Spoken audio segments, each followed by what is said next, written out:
Welcome back to the channel, guys. It's a nice spring day here in Canada. Getting lots of stuff done. I have every Friday off. It's Friday. It's time to just get stuff done. Speaking of that, I've been keeping this kind of waiting to introduce it to you guys. This is gonna be, I guess, a part one video of LS swapping a GMT400 truck. This was a V6 5-speed. Then someone put a 5.7 in it, never got it running, and now it has a 5.3 in it. This 5.3 has 706 heads that I milled and did some porting on. I've already used them a few 1,000 kilometers last year on the blue truck, which is now running. Sloppy stage 2, it's pretty basic setup. It should work fairly well. I'm hoping to practice drifting with this truck after I lower it down some in the back and front and put a hydro in it, hopefully. So I'm working on this today. Got a radiator to put in it. The V6 one, you can see, is very, very thin compared to like a 5.7 one. They were going to run that on the 5.7. I think they'd have cooling issues, because that's exactly what I run on my 83 Silverado that's LS swapped. So I have the harness all done in the truck there. I don't know if you guys saw, so I'm gonna pretty much spend this weekend working on laying the harness in, getting everything done. I pulled the transmission out. You can see it on the ground down there.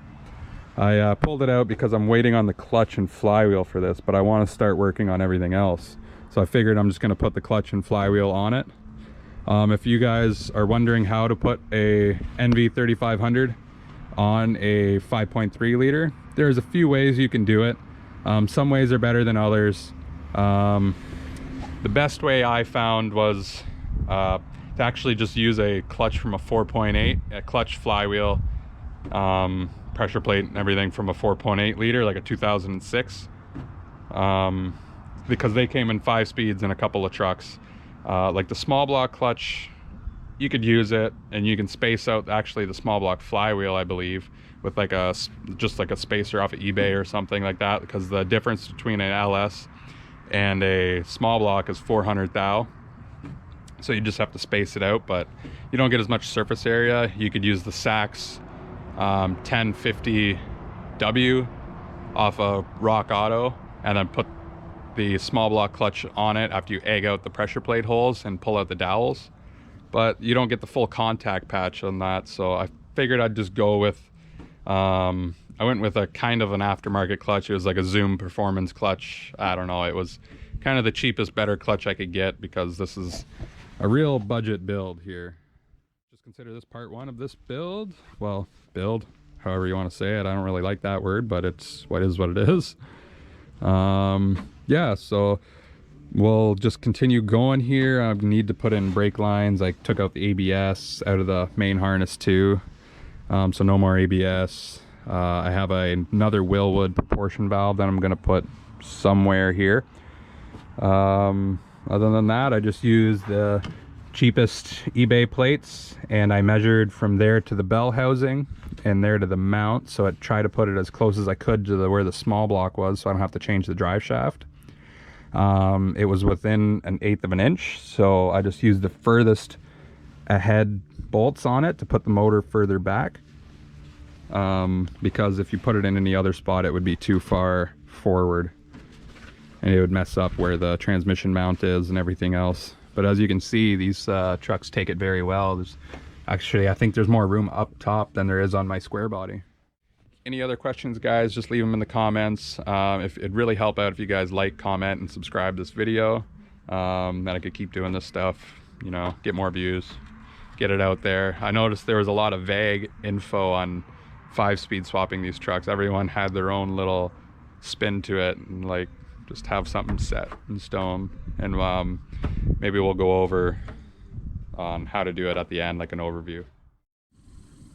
So I'd figure I wouldn't actually end the video there. There's a couple more things that'd be a whole lot easier to explain before I put the harness in the truck. And then there's the LS harness. I'll go over both of these. It's fairly easy. I did this at home, guessed on the lengths a little bit because I've done it already a couple times. So I roughly know how much to add. So we're going to start off with the 98 harness. First thing first, if you have any other year, this plug will be different. So the previous owner of this truck was going to put a 97 harness in it, and this plug was totally different. This is the 98 plug. You can see where I had to reattach it and put it back on. This also has a single prong black connector that goes on it that I have to put on later. That's just the battery cable, and we'll come up here a little ways. So that's the hood, just for your hood light. I kept a few things. This is oil pressure to your dash, so I want the dash lights to work. One of the main grounds for it. So this is all on the passenger side of the truck, just for you, so you guys know. He also cut off the VSS cables, so I have to fix that, put the plug back on it. This is the trigger wire for the starter. This one is the temperature wire, I believe. Yep, that's temperature to the dash. The little single green wire. I left these grounds in here. I kind of collected them into one spot. And we'll come up to this little pigtail here. So these are all the wires that LT1 Swap tells you to pull out of the PCM, I believe. Yeah, this would be the PCM wires. So you have to go through here, figure out what you need, what you want to keep, and such. Like I took out, this truck never came with cruise control, didn't have AC, I believe, and I pulled out the ABS. So you'll need a few things. He'll have it all highlighted on his wiring diagrams on LT1 Swap. He did the exact same thing. He went from, on a 98, he went from a V6 to this LS here, but he had, that truck was optioned out that he did. So everyone's gonna be a little bit different, but it's really not very hard. It looks like a lot of wires, but it's not that bad. This is the fuel pump and sender wires, I believe. Can't remember what that one is, but I'm sure it plugs in somewhere. I think I left the wires there because I might need them later on. These are a couple other ones. I believe that's the PCM. Yeah, these are wires I can repurpose later, so I left them pinned in. They're just gonna sit down near the firewall until I need to use them. A few of these wires I did repin inside the fuse box. When I had this all apart, I had the bottom off, and I repinned some stuff in so I can reuse stuff in here, so I don't need another fuse box. So let me see if I can do this. There we go. All right, so you'll see that I kind of just sharpied it in here. See that 20 amper says PCM, that's key power, and then key PCM, and then over there it says block. So I'm actually going to have a distribution block for power on the firewall, and that is this right here. So that was ABS 12 volts out. So you can see I have it, well, I guess you can't see the word ABS anymore, but right where it says block, that is what I repurposed for my distribution block for power. That was a spare. We'll stick that back in there. So that is the 98 harness that will go on your truck over there. We'll get a video on part 2 or part 3 of it laid in there and how it goes in. You can't really help out with that kind of part. That's up to you guys to do. I'm just explaining on what I did, what I cut out, what I put in. You guys can change it however you like. A general understanding of wiring really helps with this, and if you've done a couple of them, it makes it very easy. Okay, so this is the LS harness here. So it's a blue-red harness. They're marked there. Cleaned them up a bit. I depinned all the wires I don't need, and then I pulled out the ones that will need to pin in to either the truck or hook up to power and such over here.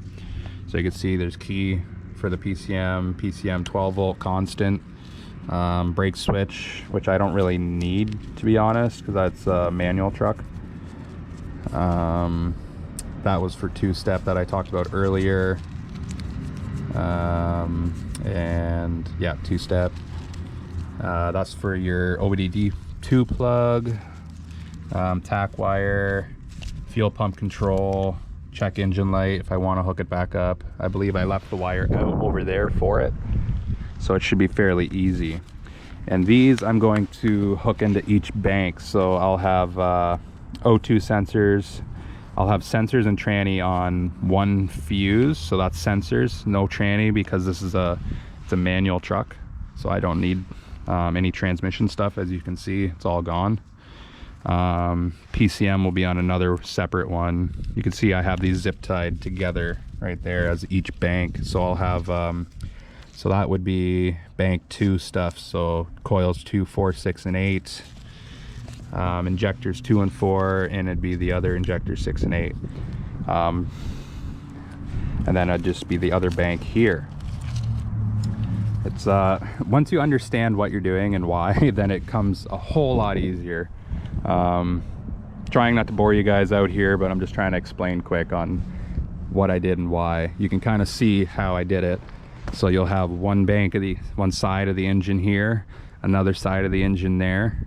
So you can see this will be passenger side, because it only has the coil plugs, which I'll probably relocate later, but I actually just can't afford the wires and the mounts and stuff for them. So just for a few months it'll be just running the coils on top of the valve covers. So you can see this is the center of the motor. I put all the grounds onto one. That would be map, sorry.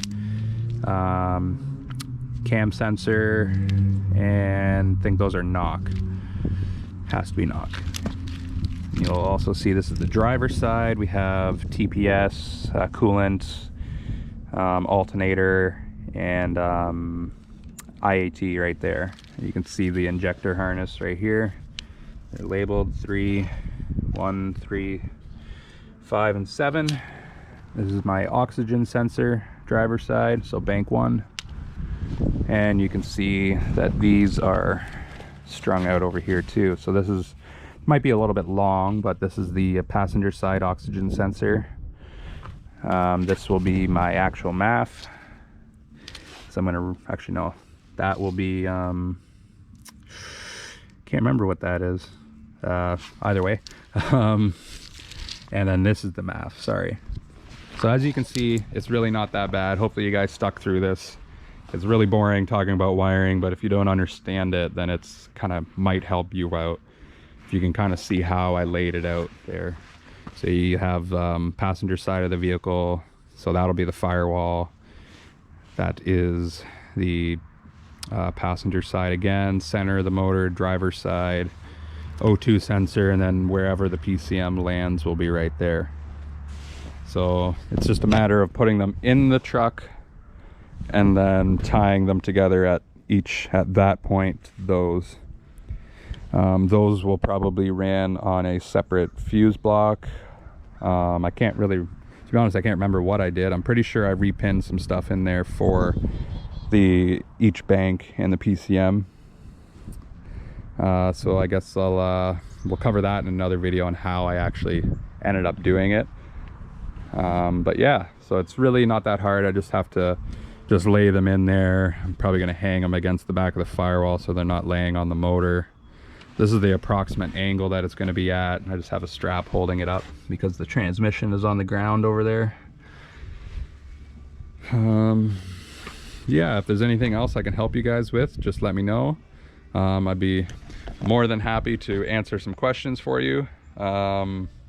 If not, just go on to lt1swap.com. He has a part for GMT400 trucks, OBS, old body style trucks. Awesome, guys. Well, now thank you for watching. Please like, comment, subscribe, ring the bell, just help out a little bit here.